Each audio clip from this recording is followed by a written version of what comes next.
자, 56페이지 아래 사례 사항을 한번 먼저 읽어볼게요. 자, B사는 2020년 1월 1일에 개업하였으며 모든 종업원은 확정급여형 퇴직연금 제도에 가입하였다. 2020년에 보험회사에 만 원을 납부하였다. 2020년 12월 31일에 모든 종업원이 퇴직한다면 지급해야 할 퇴직 일시금이 11,000원이다라고 적혀 있죠. 자, 그럼 퇴직급여 충당부채 제도도 사용을 하고 확정급여형 상품에도 가입을 한다라는 이런 전제를 가지고 낸 문제인데, 그럼 우리는 두 개 다 생각하면서 하나의 전표로 보시면 돼요. 자, 첫 번째에 기말에 퇴직급여 충당부채를 설정을 하면서 그리고 퇴직연금 상품을 납부까지 하는 경우죠. 지금 그럼 먼저 이거부터 분개를 하면 차변에 퇴직급여 대변에 퇴직급여 충당부채다라고 쓰는데, 이거는 당연히 우리가 추계액만큼 전부 다 설정을 해야 되겠죠. 100% 한다면. 그럼 추계액이 올해 시작했으니까 전체 추계액이 마지막에 11,000원이라고 적혀 있으니까 이걸 11,000원이다라고 쓰고 얘도 11,000원이라고 하고, 그런데 퇴직연금 상품에서는 보험수리적 판단에 의한 퇴직금은 10,000원이었나 봐요. 그래서 10,000원을 우리 현금으로 납부했다라고 볼게요. 그럼 차변에 퇴직연금 상품 납부한 거는 퇴직연금 운용자산 10,000원이다. 현금 10,000원이다. 이렇게 회계 처리를 했죠. 그러면 이때 퇴직연금 운용자산은 퇴직급여 충당부채의 차감 계정으로 달았다는 거예요.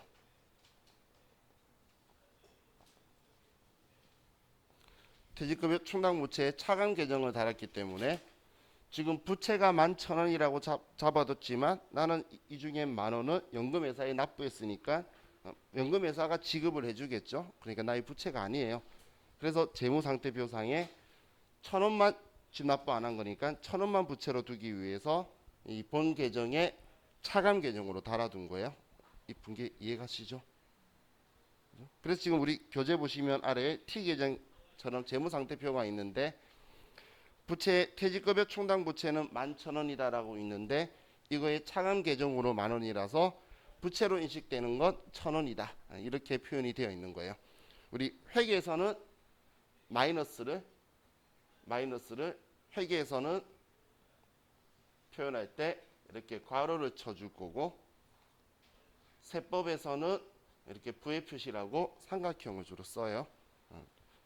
그래서 제가 계속 마이너스에 습관적으로 이렇게 가로를 치기도 하고, 가로를 안 치면 이렇게 표현을 좀 쓰는 게 저도 섞여버린 거예요.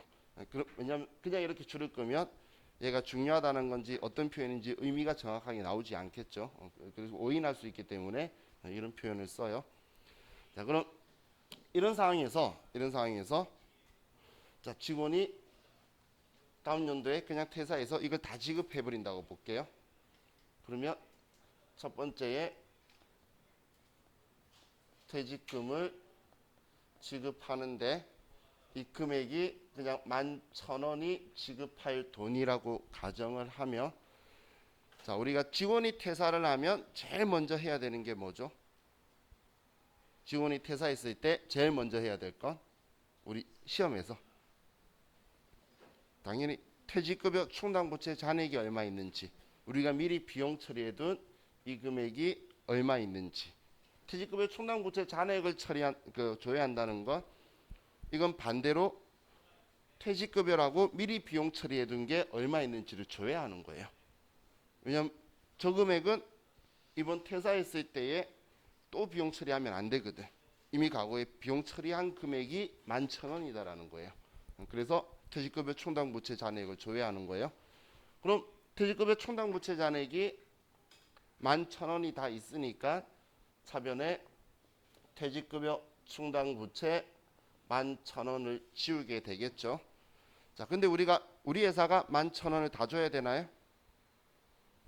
아니죠. 그럼 이 사람 때문에 퇴직연금 운용자산으로 연금회사에 10,000원 넣어뒀으니까 그 회사에 10,000원은 통보해주고 우리 회사가 11,000원만 주면 될 거잖아요. 이해가시죠? 그럼 우리 회사는 1,000원만 지급을 할 거고 1,000원만, 그리고 퇴직연금 상품회사에 해약을 할 거예요. 그러면 우리는 저걸 지워줘야 되겠죠. 그래서 대변에 퇴직연금 운용자산 10,000원이다 이렇게 분개가 될 거라는 거예요. 그러면 우리 회사의 퇴직급여 충당부채도 같이 사라지게 될 거고, 그리고 퇴직연금 운용자산은 해약한 만큼만 줄이게 되고 차액은 우리가 지급을 하게 되겠죠. 자, 그럼 두 번째는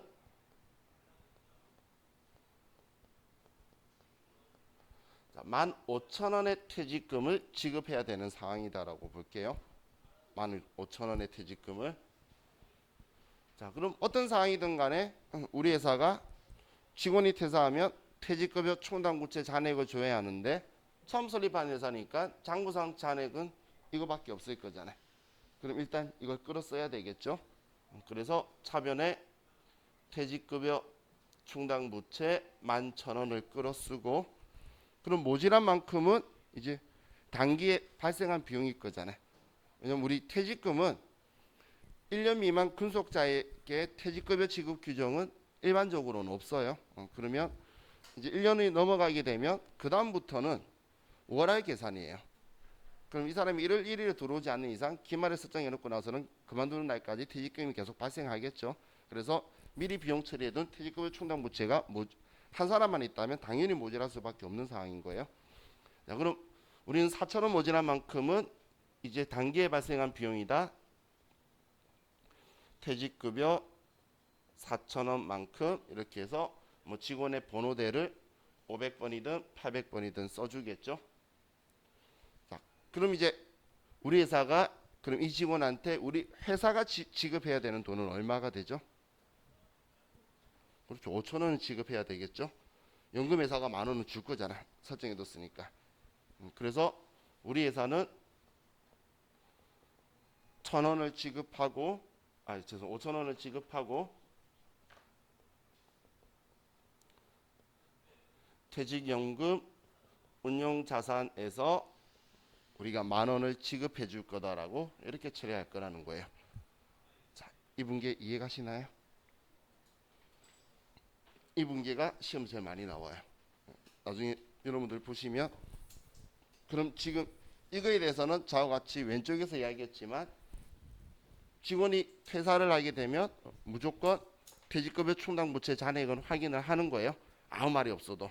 있으면 그걸 먼저 끌어 쓰는 거고, 근데 부족하면 퇴직급여가 아니면 그냥 퇴직급여 충당부채를 다 끌어 쓰면 되는 거고, 대변에서는 연금 상품에 가입되어 있는 금액에서 해약한 금액만 지우고 나머지는 우리 회사가 지급할 거예요.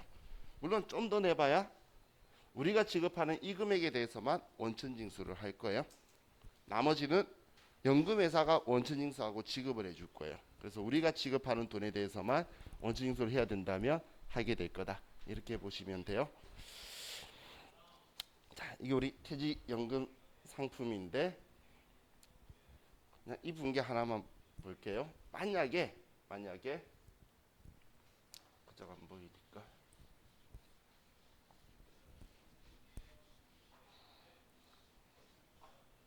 이거 아예 별개 이야기예요. 우리 회사가 퇴직연금 운용자산으로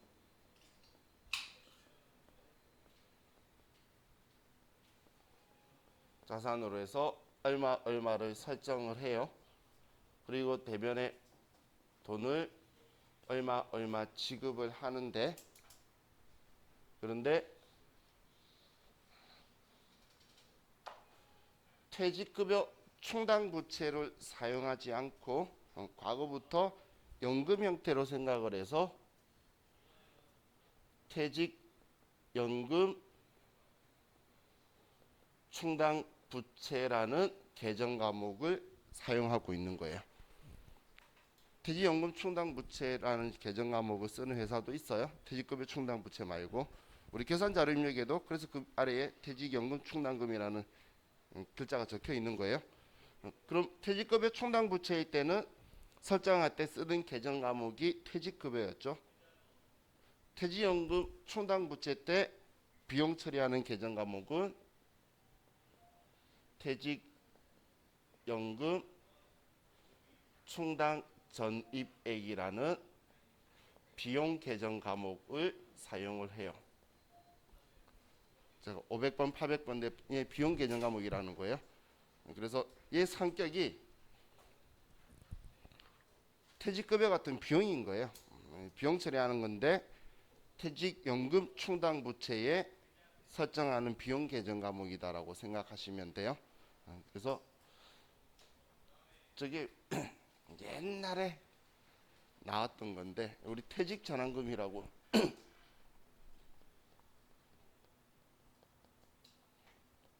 퇴직전환금이라고 혹시 들어보신 적 있으신 분? 옛날 연금 제도예요. 99년도에 사라졌어요. 그때 회사 안 다니셨으면 들어본 적이 없고 그때 당시에는 그 우리나라 기업들의 한 3분의 1 정도만 적용을 받았던 건데 과거에 어떤 방식으로 했냐면 2000년도부터는 달라졌어요. 이 연금의 금액이 예를 들어 30이에요. 30이면 10 나눠가지고 이건 옛날 이야기예요. 근데 아직까지 99년도에 회사 다니는 사람이 안 그만두고 회사에 있기 때문에 얘는 그대로 남아 있는 거예요. 잔액이 남아 있을 거예요. 그럼 10 나눠가지고 이거는 종업원이 부담을 하고 이거는 회사가 부담하는 거고 그럼 이 10은 종업원이 부담을 하는데 회사가 대여해 주는 방식이에요. 이게 무슨 말이냐면 직원한테는 10만 원 증서했다가 직원 그만둘 때에 이 10을 빼고 퇴직금 지급하면서 주는 방식으로 사는 게 옛날 방식이에요. 이게 옛날에는데 이 시절에는 원천 징수도 안 했어요. 막 좀 시기가 좀 이상한 시기였어요. 그래가지고 그게 적립이 2002년도에 우리나라에 엄청 많은 일이 일어났어요. 그때 세법이나 회계상에도 제도적으로 많은 변화가 생기면서 이제 저런 우리 퇴직연금 형태로 넘어간 건데 퇴직전환금은 회사에 가시면은 여러분들이 보게 될 거고 그것 때문에 나중에 저와 같이 법인세 공부하면서도 또 이 용어도 볼 거예요. 그러면 얘도 연금 상품의 한계구나 이렇게 옛날 연금 상품 형태구나 이렇게 보시면 돼요. 사실 여러분들이 모르는 게 정상이고 알면 90년대 회사 다니면서 90년대 회사 다니시면서 지금 이 제도를 적용받는 회사에 들어가 있으셨던 거예요. 아니면 일반적인 분들은 잘 몰라요. 자, 이게 우리 퇴직연금 상품에 대해서 이야기한 거고, 자, 이제 우리 52페이지로 앞으로 가서 어제 하지 않았던 사채 부문을 좀 봅시다.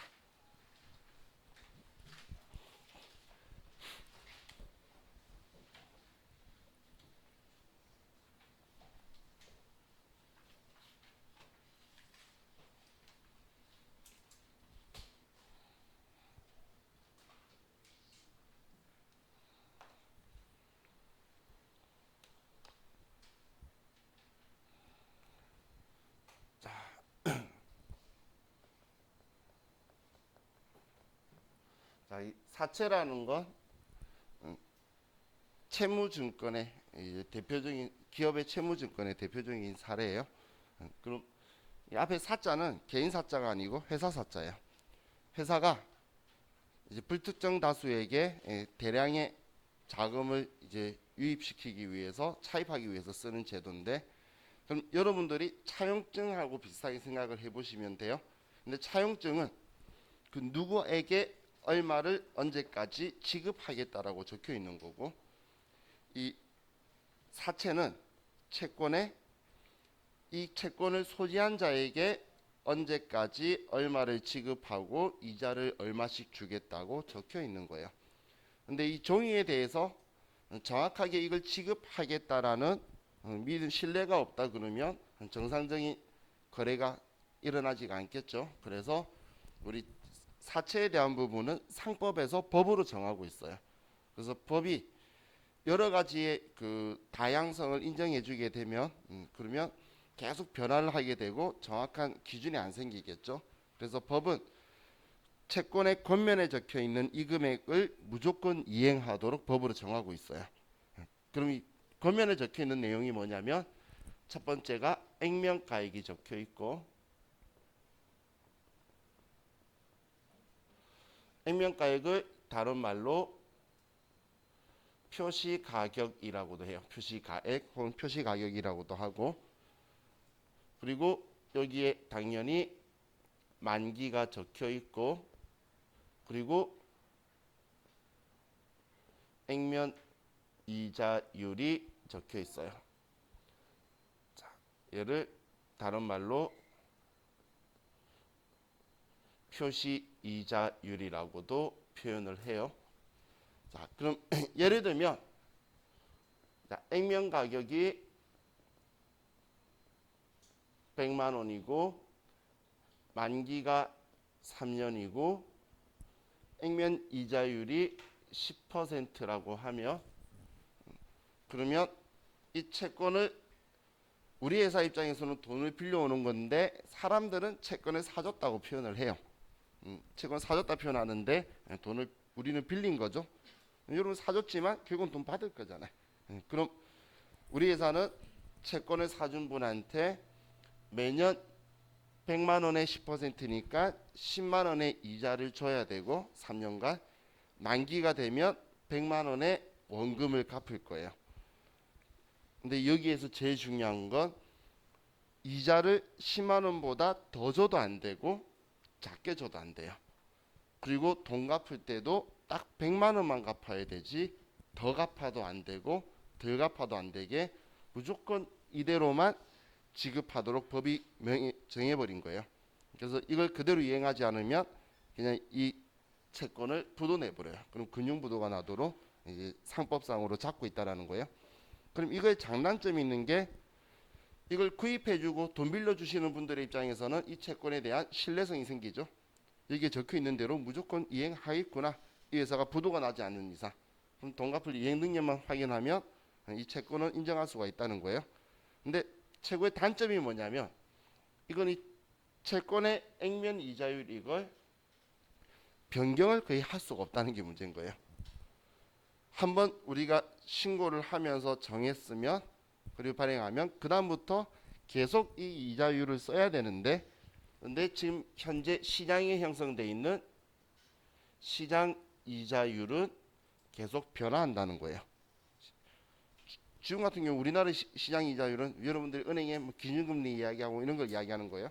지금 1점 몇 %까지 떨어져 있죠. 그런 것처럼 시장 이자율은 변하는데 얘는 계속 10%만 써야 되니까 이자율이 낮으면 시장 이자가 낮으면 나한테 돈 사람들이 많이 빌려줄 거고 이자를 많이 받아가니까 시장 이자율이 높으면 저한테 돈을 안 빌려줄 거라는 거예요. 그럼 불합리한 상황이 생기게 되겠죠. 그래서 자 이런 경우에 어떻게 할 거냐라는 걸 볼게요. 자 우리 이번 시간하고 첫 번째는 제가 우리 분계를 위해서 분계하고 이론 시험의 일부분을 위해서 가짜 금액 가지고 하고 그리고 그 다음번 다시 할 때는 바로 할 때는 제대로 된 금액 가지고 할게요. 그럼 첫 번째는 이제 사채 분계 원리하고 이 분계한 걸 글로 어떻게 쓰는지를 이해하시고 두 번째 거는 진짜 유효이자율법으로 사채 계산했던 걸 볼 건데 그것도 세무일고 시험에는 자주 등장을 해요. 그래서 두 가지를 다 볼게요. 자 그럼 첫 번째는 시장 이자율이 똑같이 10%라고 볼게요. 10%. 그럼 시장 이자율이 하고 나의 액면 이자율이 똑같은 경우에는 그러면 나한테 돈을 빌려주려는 사람이 그냥 용이한 곳에 아무 곳이나 빌려주니까 경쟁력이 똑같다는 거예요. 그럼 우리 첫 번째는 시장 이자율하고 액면 이자율이 같은 경우에는 이때는 우리가 액면 발행을 할 수가 있어요. 액면 발행을. 자, 그럼 우리가 회계 처리를 하는데, 자, 사채를 우리가 발행을 하면 상법이 무조건 100만 원 액면가를 갚아라고 법이 정하고 있다라고 했죠. 그래서 이 액면가를 상실하지 않기 위해서, 그리고 돈 빌려오는 거잖아요. 그래서 부채인 자리인 대변에 사채다라고 쓰고, 그리고 우리 회사는 무조건 100만 원 갚아야 된다라고 써두는 거예요. 사채를 100만 원짜리 액면가를 발행하면 우리는 무조건 내 빚 100만 원을 갚아야 된다라고 써줘야 돼요. 그래서 사채는 무조건 액면가를 쓰라고 하는 거예요. 자, 그리고 나서 차변에 우리 회사가 보통 예금으로 돈을 받는데, 시장이자와 액면이자가 같기 때문에 우리는 100만 원을 받을 수 있다라는 거예요.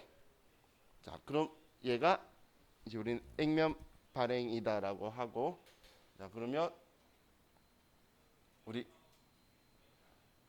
발행가를 가지고 보면 얘의 발행가는 100만 원이 되죠. 100만 원. 자, 발행가가 나중 결론적으로 이야기할 때는 장부가액이다라고, 사채 장부가액이라고 표현을 해요. 발행 시점에.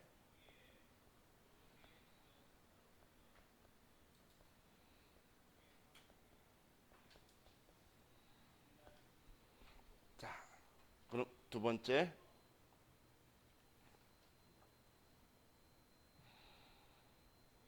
시장 이자율이 12%라고 볼게요. 자, 시장 이자율이 12%고 제가 채권을 발행하면 10%예요. 그럼 저한테, 우리 채권자들이 저한테 돈을 빌려줄까요? 여러분이 생각했을 때 시장 이자가 12%라는 건 여러분이 그냥 은행에 돈 넣어도 12% 이자를 줘요. 근데 저한테 돈 빌려주면 저는 10% 이자를 줘요. 그럼 저한테 여러분 돈 안 빌려주고 은행이 당연히 넣을 거잖아요. 그러면 저는 돈을 못 빌린다는 거예요. 그럼 뭔가를 해소해 줘야 되는데 해소해 줄 수 있는 방법이 없죠. 법이 계속 10%만 주라 그러잖아요. 그럼 제가 원인을 찾아보면 우리 회사가 이자를 지급하는 이자가 매년 10만 원씩 해서 3번이니까 30만 원의 총 이자를 주는데, 여러분이 시장에 이 돈을 맡기게 되면 12%인 12만 원씩 해서 36만 원의 이자를 받을 수 있으니까 저한테는 이 차이 나는 금액에 6만 원 때문에 저한테 돈을 안 빌려주는 상황이 발생했다는 거예요. 안 빌려주는 이유는 이거잖아요. 3년 동안 6만 원, 그죠? 그럼 저는 이 6만 원을 여러분한테 해소를 어떻게든 해드려야지 저한테 돈을 빌려줄 거니까, 그럼 저는 여러분한테 이렇게 제시를 하는 거예요. 자, 법이 시키는 대로, 자, 지금 얘는 시장 이자율이 액면 이자율보다 큰 경우를 이야기하는 거고, 자, 그럼 법이 정하고 있어. 너가 걱정 안 해도 되게 만기가 되면 무조건 100만 원 갚을게. 내 장부에도 써둘게. 그리고 이자는 무조건 10만 원 줄 수밖에 없는 거 알고 있지 않니? 그럼 이자 10만 원씩 줄게. 근데 너 6만 원 때문에 그러니까 나에게 돈을 94만 원만 더. 94만 원만 줘도 나는 이자 10만 원씩 주면서 만기 때 100만 원 갚을게 라고 하면 여러분 입장에서는 36만 원 받은 거랑 똑같은 효과가 나오게 되죠. 94만 원을 저한테 빌려줬는데 제가 만기 되면 100만 원 주는 거예요. 그리고 이자는 매달 10만 원씩 주면 그냥 12만 원씩 3번 받는 거나 처음부터 6만 원 이자 받고 시작하는 느낌이나 똑같은 거잖아요. 그러면 손해볼 느낌이 안 들겠죠. 그럼 동등한 입장으로 설 수가 있다는 거예요. 그럼 이때 우리가 차이 나는 이 6만 원을 저 사채 할인 발행 차금이라고 하는 거예요. 자, 그럼 이렇게 시장 이자가 액면 이자보다 더 크면, 자, 사채 이야기할 땐 여러분이 먼저 딱 기준 잡아야 될 게 액면이 내 거예요. 액면이 내 건데 시장이 더 크대. 그럼 내가 불리하죠. 불리하면 할인이라고 생각하시면 돼요. 유리하면 할증일 거고. 그럼 우리 액면이 내 거가 시장보다 낮으니까 불리한 조건이라서 이때 할인 발행을 한다라고 보시면 돼요. 이해가시죠? 자, 그럼 이제 여기에 사채 할인 발행 차금이라는 이 금액의 성격을 볼게요. 이 사채 할인 발행 차금이라는 이 계정 과목의 성격은 부채예요. 부채인데 차변이 있죠. 얘는 부채인 사채의 차감 계정이에요. 부채인 사채의 차감 계정이다라고 보시면 돼요. 그럼 사채 할인 발행 차금 잔액을 줘야 할 거면 사채를 찾으시면 돼요. 관계 계정은 그 아래쪽에 있잖아요. 그래서 잔액을 찾으실 때는 사채를 찾으면 아래에 있을 거예요. 또 이 6만 원이라는 이 금액의 성격은 선지급 이자 성격이에요. 이 6만 원은 선지급 이자 성격이에요.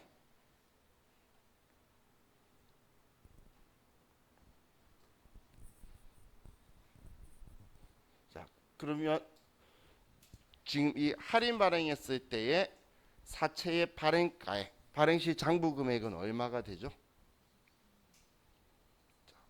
94만 원이죠. 94만 원이 어떻게 나왔죠?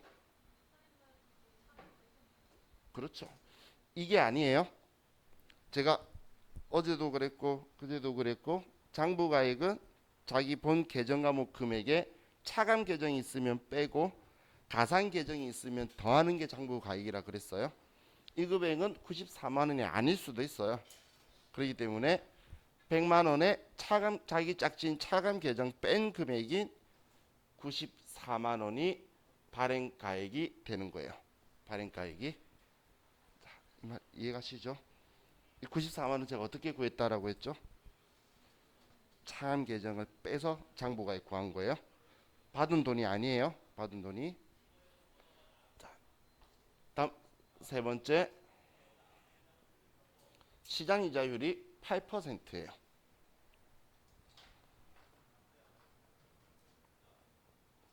그럼 시장 이자율보다 우리 회사가 발행하는 사채의 액면 이자가 더 큰 상황이에요. 그럼 이제 여러분 제가 많이 발행한다 그러면 여러분들은 저한테 돈 빌려 줄까요? 이번에 여러분 시장에 맡기면 8% 이자 주는데 저한테 맡기면 10%를 줘요. 그럼 여러분이 저한테 돈을 이제 빌려줄 의향이 생기겠죠? 근데 문제는 뭐냐면 제가 싫어요. 그게 문제인 거예요. 제가 어떻게든 영혼까지 틀어서 은행 가서 빌리면 8%인데 왜 굳이 힘들게 사채를 발행해 가지고 10% 이자나 주면서 할 거냐 그거예요. 그래서 저는 싫다 그러는데 여러분이 저한테 계속 나한테 돈 빌려주고 싶대. 이런 일이 발생하는 건 이제 국가가 그 재정적으로 온전치 않는 국가들 있죠. 통화가 화폐가 계속 단위가 상승하는 국가들이 있어요. 그런 국가들에서는 국가의 시장 이자나 화폐 가치를 인정을 안 하기 때문에 그런 경우에는 우리는 기업들에게 돈을 빌려줘서 기능 통화로 인한 그 수익률을 가지려고 해요.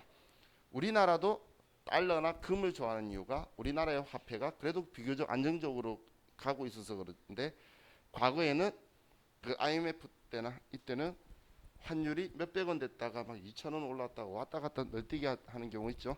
그럼 이제 그런 국가들은 기업에 있는 기업 통화를 쓸 수 있는 우리 달러라든지 금 같은 쪽으로 이제 몰려가는 거예요. 그럴 때 일어나는 거예요.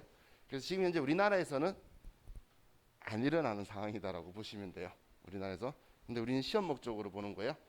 그럼 일단 제가 돈 빌려 쓰기 싫은데 계속 빌려 쓰라고 저한테 여러분들이 저한테 본인한테 빌려 쓰라고 이야기하는 거예요.